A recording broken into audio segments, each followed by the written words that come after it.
Thought while I was doing it, I'd video it and put it on YouTube how I put my catch can kit in. So what you need to do first of all is, if you've got an airbox, I've got an intake filter system, so I didn't need to do this step, but that would be on your car, the top left hand side of it. Undo the two clips, pull the airbox away, and make sure you don't damage that O-ring. On the right hand side of the airbox to the front of the car, you need to undo a few screws as well to actually release the airbox. But once you've done all of that, just lift up on the cover quite firmly and it will pop off. You need to release the windscreen wiper reservoir neck as well to install this kit, because it's got a charcoal filter. 10mm bolt. Take the bolt out and pull up, because there is a mounting bracket on the engine as well, so just pull up from that. This is the neck. It goes all the way down the chassis leg towards the front of the car, and this is the part that you need to separate. You need to give it a good tug, basically. I couldn't get access to it very well where it was, so I decided to remove the charcoal canister. 3 10mm bolts. Undo them and it'll allow you to lift the canister up and out of the way. You don't need to disconnect it all. It will just fold off to one side, so you can get access to the reservoir neck. So with those bolts are done, there's where they secure. So 1, 2 and 3 securing points. Just lift it and put it to the one side. Get your arm in there, pull it out, wiggle it. It is in there quite tight, to be fair. So keep going, don't obviously force it, but eventually it will come out, and just lift the neck away and put to one side. For the relocation of the reservoir neck, you need to fit this and a hose connecting it back up again. I decided to put some felt tape on the back of it just to stop scratching and things. I'm sure it's not necessary, but I did. I thought while I was had everything out, I'd just spray the bolts and nuts black, so it's sort of disappears a little bit better in there. So a bit of hammerite and spray them, let them dry. You need to remove this pipe on the valve itself. There's one at the end, so remove that. So squeeze it and pull out, and exactly the same on the inlet manifold. Squeeze together and pull out. What you're basically trying to do, there's 2 securing lugs there, and as you push the circle towards the middle, it will open those securing lugs, allowing you to pull the pipes off. So don't need that anymore, so put that to one side. There's another one on the valve itself, which is underneath, well, pretty much underneath the one you've just taken out, and they come off in the same way. So they will, once you've released those little lugs properly, they will pull off fairly easily. So pull that off and just put it to one side underneath it. The actual valve itself, there's 4 screws that hold it in place. It's only held in with plastic, so it shouldn't be too tight to undo. And when you do put them back together, obviously don't over tighten them. I think it was a T20, I think. But remove it. That's only been on for about 3,000 miles, and there's obviously mank in there already. So once you've removed it, make sure that orange seal gasket is clean. If not, just obviously give it a wipe over. And make sure it's fitting in there correctly.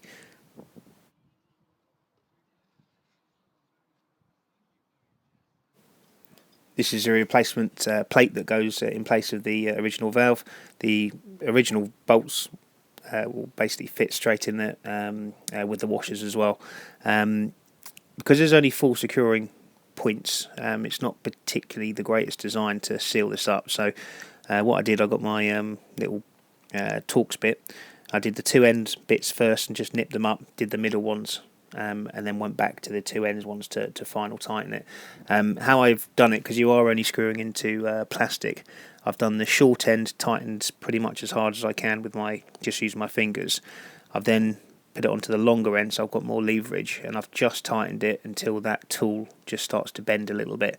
That way it's tight enough to form a good seal, but you've got less risk of threading the plastic there. And then all you do, the remaining pipe that you took off, connect it back in. I ultimately ended up taking that plate off, fitting the pipe, and then putting the plate back on, because I just wasn't happy with how positive the connection was here. So when it was in place, I just couldn't get it to line up properly, so I ended up taking it off. But it does just slide very nicely in.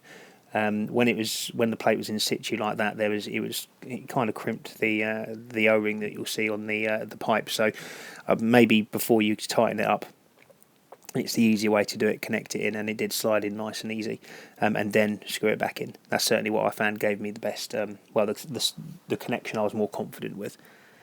The last thing you need to do is close off the inlet manifold hole that's left where the pipe used to go. So in the kit you get this end stopper, push it on. It is quite a tight fit, so make sure it's nice and on there. Before you put that C-clip on, it should be quite a positive hold on it. The C-clip, just make sure it doesn't go anywhere, so put that on as well, and obviously test it doesn't come off very easily. It is quite well on there, to be fair to it.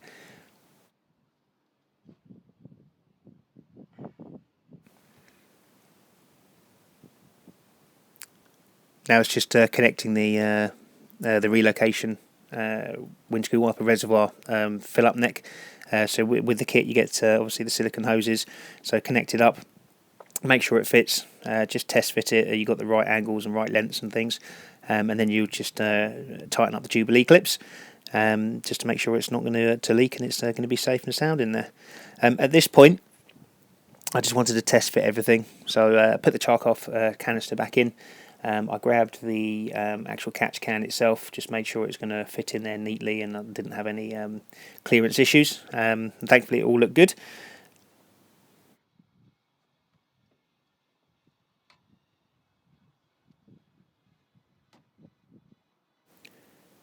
So at this point I've attached the two silicone hoses to the new plate and run them just to make sure that they're not going to fail anywhere. Just screwing back together the charcoal canister. You'd need to do this, so you need to secure back the charcoal canister before you finalise the position of the catch can, because once the catch can's there you're not going to get access to these 3 bolts to tighten it back up again, so make sure you do that.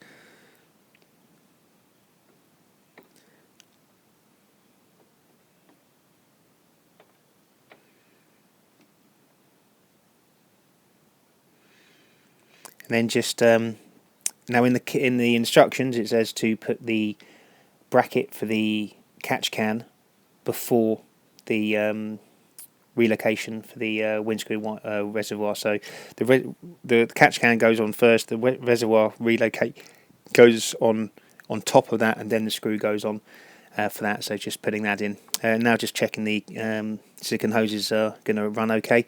I want to be able to fit the engine cover on it, so I have made them a bit shorter. It's still got, you don't want to crimp those two hoses at any point. So I just made sure the run was nice and easy going. Also the piping around those Jubilee clips I just made sure would sit flat on the flat end of the Jubilee clip. So just testing everything's okay, and that's my engine cover mount. So just everything fitted now, all together. Looks quite neat. Engine cover fits on it okay as well. Nothing's crimped, and that's how I did it.